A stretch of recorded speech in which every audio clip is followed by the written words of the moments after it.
অবিরাম বর্ষণে জলমগ্ন শহর শিলচরের বিভিন্ন এলাকা, গড়বাড়ি সহ রাস্তাঘাট জলের তলায় তলিয়ে গেছে। বিগত কিছুদিনের মুষলধার বর্ষণে কৃত্রিম বন্যায় প্লাবিত হয়েছে শিলচর শহরের বিভিন্ন এলাকা। বিশেষ করে জল যাওয়ার রাস্তা না থাকার কারণে জমা জলে নিউ শিলচর এলাকা জলমগ্ন হয়ে উঠেছে। মানুষের গড়বাড়ির থেকে শুরু করে বিভিন্ন ব্যবসায়িক প্রতিষ্ঠান জলের নিচে তলিয়ে যাওয়ায় অনেক জিনিসপত্রের ক্ষয়ক্ষতি হয়েছে। এদিকে লাগাতার বৃষ্টিপাতের ফলে বরাক নদীর জলস্তর বিপদ সীমা অতিক্রম করায় মানুষ আতঙ্কিত হয়ে পড়েছেন। অন্যদিকে শহরের বিভিন্ন এলাকায় কৃত্রিম বন্যার রূপ ধারণ করায় যাতায়াত পরিষেবায় ব্যাঘাত ঘটেছে, সৃষ্টি হয়েছে তীব্র যানজট সমস্যার।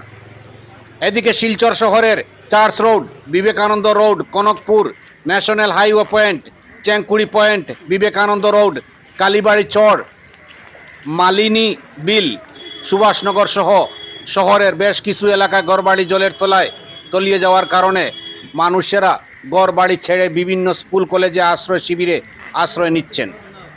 বিগত কয়েকদিনের অতিবৃষ্টির ফলে আমরা দেখেছি যে শিলচর বরাক নদী অলরেডি ডেঞ্জার লেভেল অতিক্রম করে গেছে এবং এর ফলে সমগ্র শহরাঞ্চলের জল আমাদের 26 নম্বর ওয়ার্ড তপবননগর 20 ফুটি হয়ে বাংলাঘাট হয়ে সেটা ঘাগড়া হয়ে কাটাখাল রিভার এরপরে বরাক রিভারে গিয়ে পড়ে।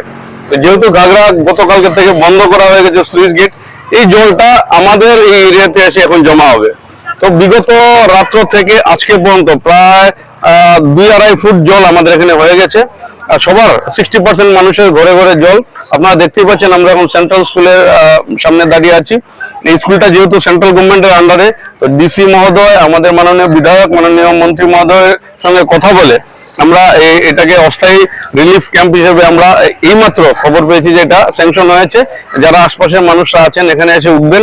অলরেডি 26 নম্বর ওয়ার্ডের মানুষ, হিরণপ্রভাদেব শিশু মন্দির স্কুল, আমাদের বিবেকানন্দের টিকর বস্তি এলপি স্কুল, মনমোহন বালিকা বিদ্যালয়, নিরঞ্জন পাল ইনস্টিটিউট, ওখানে বানবাসী যারা মানুষরা আছেন, অস্থায়ী যে জলটা আছে আগামী আরো 15 দিন আমাদের এরিয়াতে থাকবে। যদিও অন্যান্য এরিয়া থেকে নেমে যাবে কিন্তু আমাদের এরিয়াতে থাকবে।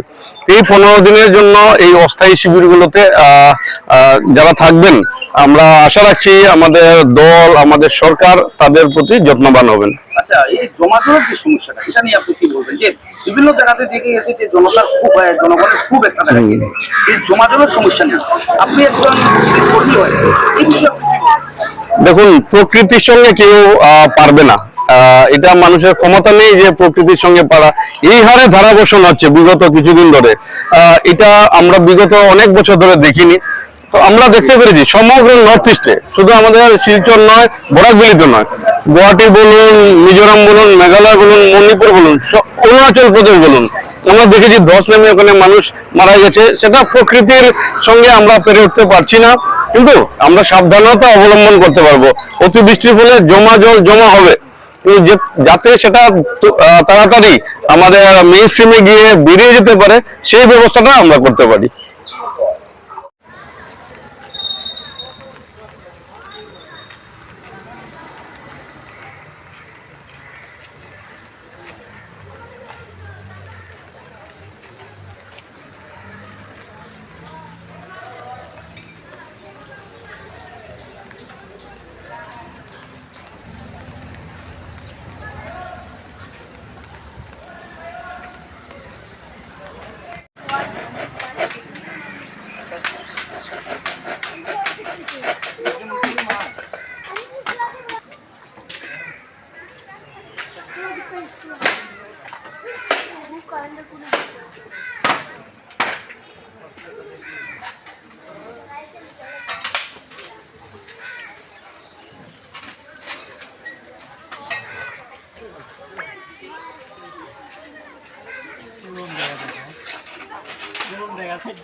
খোলা যাবে